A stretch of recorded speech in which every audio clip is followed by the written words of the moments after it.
Hi, Charlene. How are you doing today?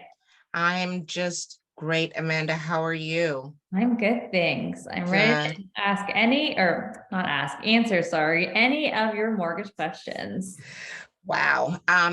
I mean, it's great that we're doing this. I think a lot of people have questions that they're a little bit too shy to ask, and I prefer that it would be like more like a conversation rather than, a webinar or whatever the case may be. So we Sure. give out valuable information, and I love doing these. I'm getting really good feedback. So I am a real estate broker with Real Estate Homeward, and I've been doing this for about 14 years. I love my job, and it's very rewarding at the end of the day, putting someone into a home, into their dream home, or a first-time buyer, or any of those such things. I even work with investors. And you, Amanda, can we introduce you? Yeah, absolutely. So I'm Amanda Pivar. I'm a mortgage agent with Vine Group. I have been a broker for 8 years, but in the industry for 11. Prior to that, I was an underwriter, so I did the whole back end. And I love, like Charlene said, help people get into that first home, their investment property, and planning for their future wealth when it comes to real estate.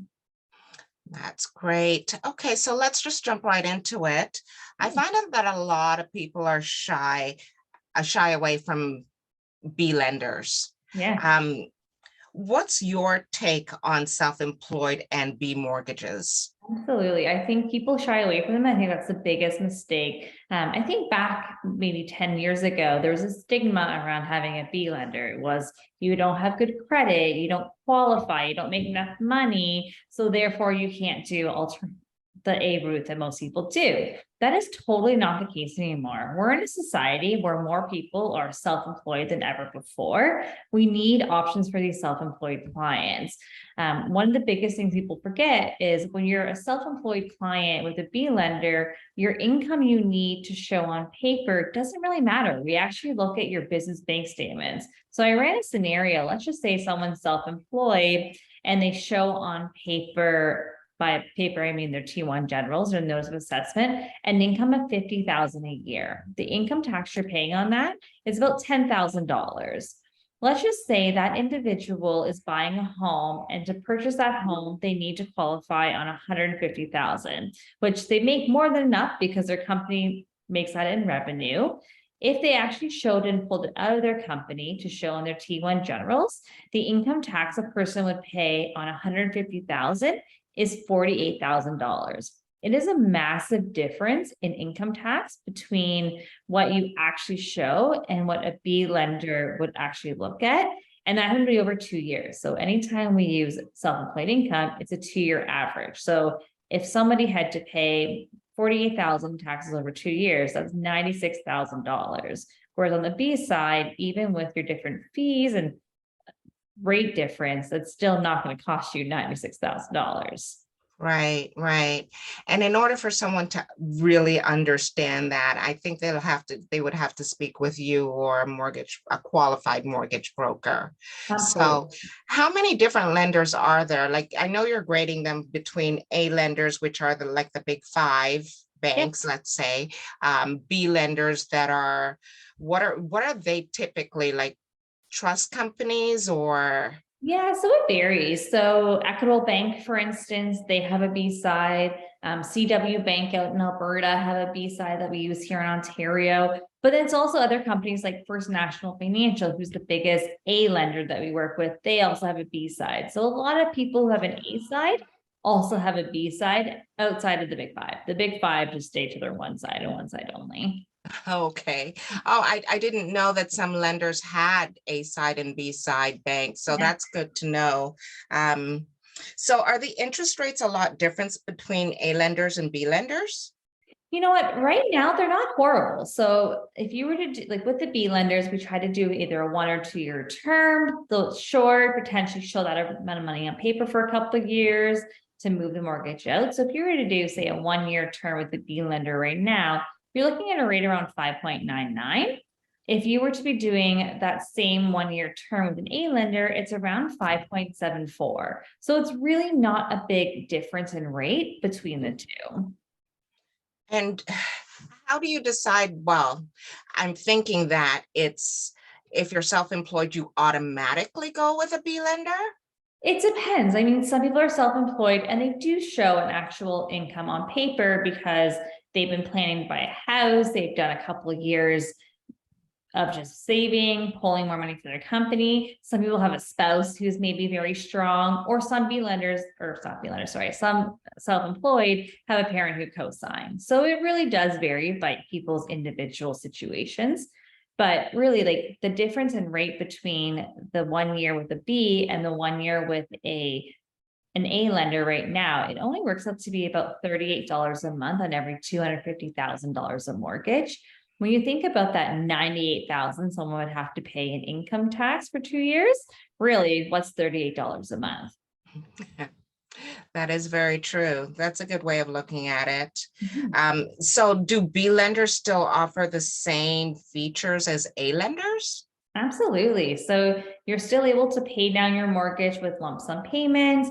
You can still increase your monthly payment. It's at a 15-20% depending on the lender. So they do still offer the same mortgage features to help someone pay their mortgage off sooner. And porting as well. Can you port that if you decided you wanted to, go with a B lender for, let's say, 3 years, but you're gonna move or you want to move?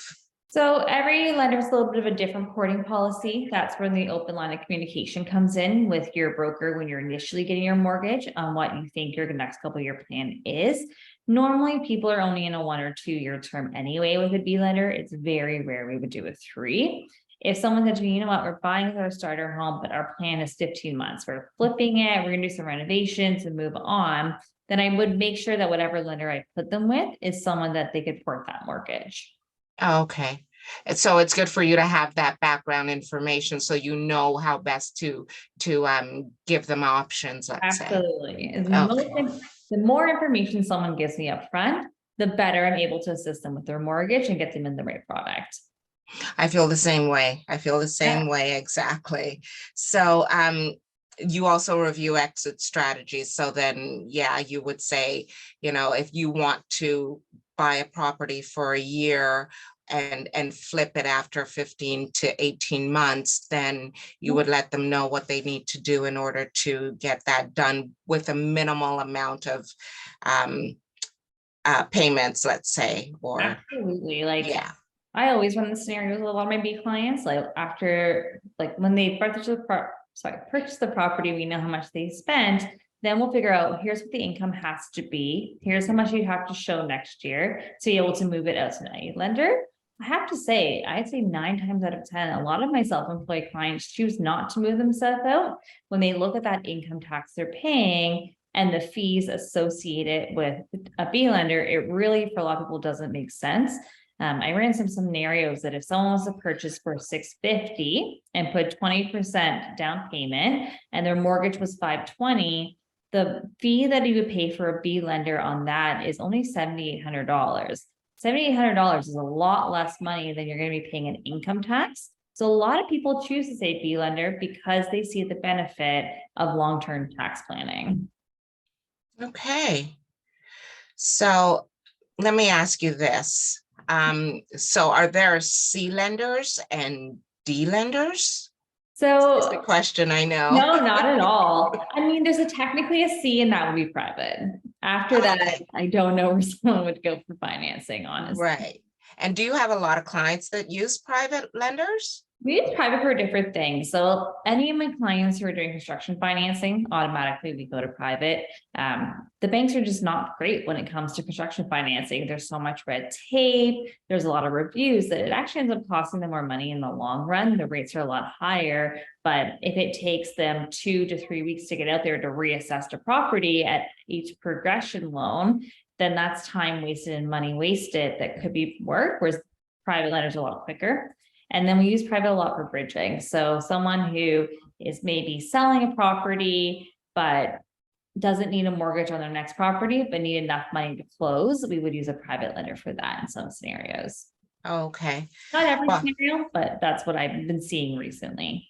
right. And it's important to know that the public has options when it comes to your mortgage and who you actually go with for a mortgage, let's say. I mean, a lot of people are, including me, and I'm a realtor. I had no idea that I could be a property owner with the self income that I have, right? Very true. And a lot of people just go into the branch and the branch goes, well, no, it doesn't fit in our box. We don't know how to handle this. They do have brokers they hand deals off to. Mhm. But those brokers might not be giving somebody the best advice because they're in a bit of a red tape in what they're actually able to offer for that client. So for Right. instance, if you, let's just say RBC says no, they send it to one of their brokers to go on the B side. That broker only has about 3 options they can actually send to. That's not in no one's best interest. There could be options on our side through the A channel that will look something differently than RBC, which is why I always say to people, if your bank says no, here's our other brokers, time to look elsewhere. Not saying those other brokers aren't good. I know some of them personally, but they are kept in a really small box of what RBC allows them to do with the clients. Okay, that's excellent information, Amanda. I really appreciate you having this discussion with me. I know that our people that tune in, hopefully on our YouTube channel, will have a lot of questions, and we can reach you. I know that. I have your contact information, and you have mine if anyone was interested in pursuing further. Absolutely. And my biggest advice to people is don't be scared of B lending. It's actually, especially in this market, when you're seeing values down, getting into the property, even if you're paying fees, it's just going to go up down the road. We're going to hit rock bottom for prices and then only go up from there. So don't be afraid of B. It's actually not as scary as you think when you run all the numbers. Right, and that's where you come in. Absolutely. Excellent. Do you have any questions for me, Amanda?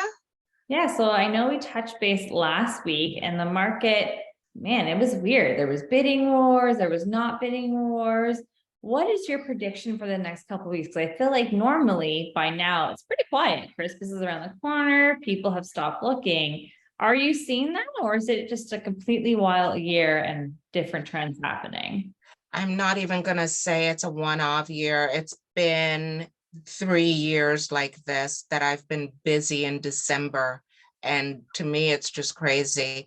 Um, People are still looking. There are still buyers out there. I hope that there would be more. There's not a lot on the market either. So we know that the sellers are taking a break. So, Christmas is coming and they want to take a break. But over the next, I would say, month and a half, 2 months, it's going to pick up tremendously in terms of listings into the spring. Absolutely. So you're predicting that, we've had a bit of a slowdown. Do you think come spring market, we'll start slowly creeping back to what we were seeing in 2021, 2022 with lots of bidding, offer nights, things like that? Well, I'm not. I don't think it's going to start off that way. Like Right. spring, we're going to hit spring and then we're going to see a whole return to True. off bidding wars and stuff like that. I think what's going to happen is that it's going to go up gradually. And I've also noticed that it has started going up gradually. So, um, typically the news cycle is a little bit late in reporting what's already happening in the market. That is true. Right? So we know this to be true. So the next month and a half, 2 months, I mean, it's been creeping up, not as quickly, but creeping. So the next month and a half to 2 months, it's going to continue to creep up. And then, if you close your eyes, if you sleep on purchasing a property, you will get priced out of the market over the next, I would say, 6 months. Oh, I totally agree. I feel like in 2017, we had a small bubble where we were saying people buy, buy, buy. And everyone who's out on the fence, so many people got priced out. Yeah. Here's a chance, get in. But I agree. I think in the next 6 months, Bank of Canada will steady itself some more and it will be hard to get in the market for sure. Yeah, absolutely. Great. Well, thank you again, Charlene, for having me on. I always love our conversations about what's happening within our industry, and I look forward to our next one. Yes, me too. You're very welcome. And I learn a lot from you, Amanda. So I really do appreciate you taking the time to answer my questions, because, you know, I always have questions. Perfect. I'm here for them. All right. Thanks, Thank Charlene. you. Have a great day. You too.